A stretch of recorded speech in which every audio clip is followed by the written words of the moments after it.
today I thought it would be fun to look at 10 weird things that Americans are obsessed with. I did an Irish list in the past and I thought it was about time I do one for you Yanks too. It's important to note that I will be trying to keep away from things I've mentioned in the past, and also to recognise that this is a list. It's full of generalizations and broadalities, and that's okay. That's what makes it a list. Well, I'm from Omaha and I don't do that. Okay. Before I do jump into the list, praise Jesus, we got a sponsor. Because if you didn't know, I'm going to the Pacific Coast Highway for 4th of July and yeah. I've actually been trialing this product for a while to make sure it's a good fit for us, and a lot of you have been saying my hair looks nice lately. Well, thank you. For the last wee while, I've been testing out Function of Beauty's customized shampoos and conditioners. A unique formula for your unique hair. And if you're a weirdo like me, unique is definitely our shtick. Function of Beauty creates custom shampoos and conditioners for your hair type and hair goals, and they make it really easy. Fill out a 2-minute quiz outlining your hair type, hair goals, and personalized preferences. And you even get to choose your colour and fragrance. And what's especially cool is that aside from having no parabens, no sulfates, no toxins, and no GMOs, I don't know what those are. And being 100% vegan, this brand is also cruelty-free. Because we don't like cruelty. Oh, hi. I can see it has made a big difference to my hair between salon visits at maintaining the colour and keeping it looking fresh, because you guys told me so. It also comes with a pump if you enjoy doing this. And you can purchase travel sizes separately. These will definitely be coming with me on my upcoming trip. And it also comes with stickers and a note. And I know it's not about the stickers, but I can't tell you how much joy the stickers have brought me. Click on my link below in the description box to get 20% off your first order and to support a sponsor who supports this channel. Also, just a little reminder to subscribe to the channel or Chewy will eat your face off. He's a ferocious attack dog. Ferocious. And now onto weird stuff I noticed Americans are obsessed with. Coming in at number 10, it's an obvious one, but I thought it was a good way to start. Peanut butter. You guys love peanut butter. In Europe and Ireland, yes, we have peanut butter, and it comes in things and on things, but not to the extent that Americans seem to love peanut butter.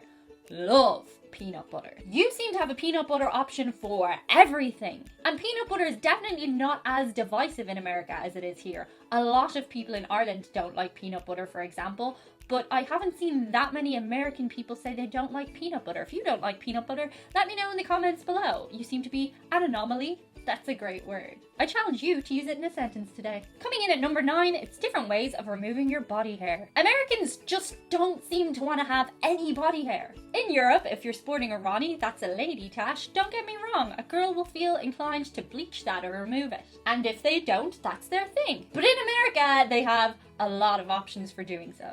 You guys just take body hair removal to the next level and it's wild. One of the big things I noticed in your shops is that there's just so many methods of hair removal. Now don't get me wrong, we have that here too, but not as many brands and different types of ways are available over the counter. You guys have waxing, sugaring, threading, shaving, hair creams. I have to say I've noticed in America, even the men's chests appear to be silky smooth. I can't say if they're smooth to the touch because I haven't touched a lot of American men's chests. I haven't touched any American men's chests, actually. Coming in at number 8, it's blocks. American people are just obsessed with talking about their blocks. In Ireland, we don't really have blocks because all the roads are heebie-jeebie and they go all over the place. So when you're asking for directions in Ireland, you're more likely to get something a bit like, well, go down there, go left, then right. Then you'll see the shop on the corner, you go left again. If you just keep walking about 100 metres, you should come up to a school on your right where you'll see a bunch of people. There's always a bunch of people that stand outside of it. They'll be able to tell you directions to a bit further down the road, but what you're actually looking for is a big field with a tree in it. In America, if you ask somebody for directions, they just turn around and say, it's 5 blocks that way, and then turn left and you're 3 blocks from there. Which is actually extremely efficient, but to a person who doesn't think in blocks, it's kind of weird. I'm still trying to get my head around thinking about everything in terms of blocks, so I gotta say, blocks are efficient though. Very niche, very orderly. The next thing Americans are obsessed with, to a degree that we just don't have here, is old stuff. America itself is not that old compared to most countries. We have buildings in Ireland that are older than America, and I get why if you visited here, you'd think that was pretty novel. But to us, we're just like, building. Whereas you guys go, oh, old building. Actually, sorry, you guys go, oh, old building. I've noticed Americans talk a lot about dates and stuff, which is a thing that I'm just not good at retaining the information on. It definitely makes you sound more knowledgeable when you quote dates and things. But I guess because we have so many more dates to pick from, it's hard to quote and remember all the dates. It's not just buildings though, you can also be obsessed with really old books and really old pencils and really old just really old stuff. Pencils wasn't a great example, I'll put it out there. Moving on, Americans are obsessed with flexing. Now, flexing might be a word you're not familiar with, but let me try and explain it. So in America, as I understand, a lot of people buy things on credit, and they also rent things too. I've been told appearance is really, really important to American people, and I definitely noticed when I was over there are some really, really great cars and stuff, to a degree that there are loads of them, and you're just like, how many people can afford a really, really great car? And it turns out they don't necessarily own them, or they've overstretched themselves to buy it, and that's because appearing to be successful in America seems to be a big deal. If you recall, last year there was a 9-year-old flexer called Lil Tay, and she was all about going around talking about how much money she had and how she had all these mansions and all these great cars, and obviously she didn't have them, but that was called flexing. It's the illusion of pretending that you're doing better than you are. In Ireland, it's not so much that at all. In fact, you're more likely to get people turning around belittling the things that they own. So if somebody buys themselves a brand new Rolls Royce, they're more likely, if they're Irish, to tell you about all the things that are wrong with the Rolls Royce and things they wish they'd changed. Very culturally different. The next thing that Americans seem to be obsessed with, and I'm not saying this is a bad thing, but it's talking about their feelings.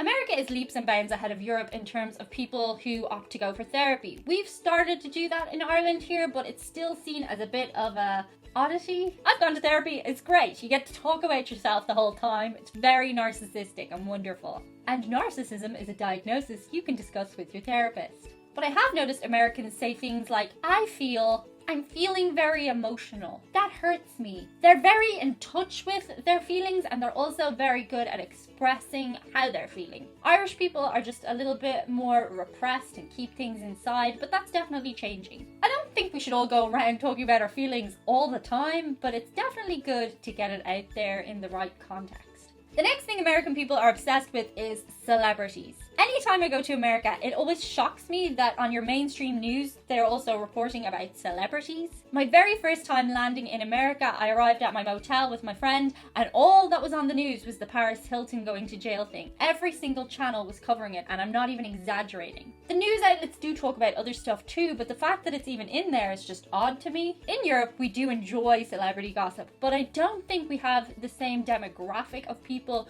who tend to worship celebrity like some American people do. Celebrities seem to be sort of demigods in America.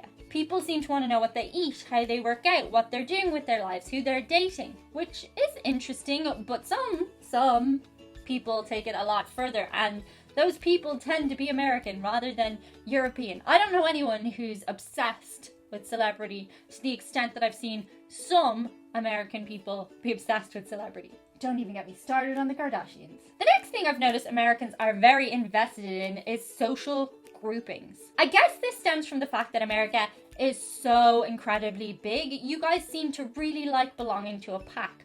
I've seen it from high school students right through to adults who try to create their own social groupings. As a result, I think there's a lot more labels on people, so you see people in school referred to as geeks or the cool kids. And then as you get older, people start talking in terms of political groups and stuff, and I think that's problematic in a way because it means it sort of defines a person as that one thing, and I don't really think people are any one thing. Their ideologies and stuff are usually more complex than that. But maybe that's just me. Let me know what you think in the comments below. The next thing you guys seem to be obsessed with is parades. You have parades for everything. Now, I mentioned on another list that American people celebrate like no other place on earth. And a big way that you guys seem to like to do this is through parades. In Ireland, we have the St. Patrick's Day parade, and there's floats, and there's marching, and there's sponsors, and all that kind of thing. But we don't have it to the extent that you guys have parades for like everything. I'm really curious to see how the Independence Day parade is going to be different to the St. Patrick's Day parade, or if it even is. I suppose you guys would enjoy parades so much because it's a group of people coming together for a day. And again, with America being so big, that's kind of a novel idea. But I'm not too clear on that, so maybe you want to explain that to me in the comments. And the number one thing that American people seem to be obsessed with to an extent that I can't quite get my head around, it's bottled water. In Ireland, if I want a drink of water, I'm just as likely to walk over to the tap and pour it out. And I don't have a filter, and I don't have like a special thing on the tap or anything like that. It's just comes out of the tap and I drink it. And actually, I think the area that I live in is supposed to have some slightly troublesome water in that the pH levels aren't great. It doesn't taste wonderful. I can and do buy bottled water sometimes, but it's not like a rule of my household that I need to buy bottled water. In America, you guys have so much bottled water and so many choices. There are like a bajillion brands and you serve it a bagillion ways. A bagillion isn't a number, is it? No, it's not a quantity. But you have still water, sparkling water. Oh, I've gone blank. You have a lot of waters and they're flavoured too. I guess it's good because you can pick your mood that day and stuff and you can just pick your water like that. But yeah, it's definitely a little bit of an alien concept to me as a tap water person. And that's it for today's list. Feel free to engage with one another in the comments in a respectful way. I'll be back on Monday and I hope you have a great weekend. Bye. Rolling, camera rolling, and in focus. Trying to make your product look like it's full even though you've been using it for months.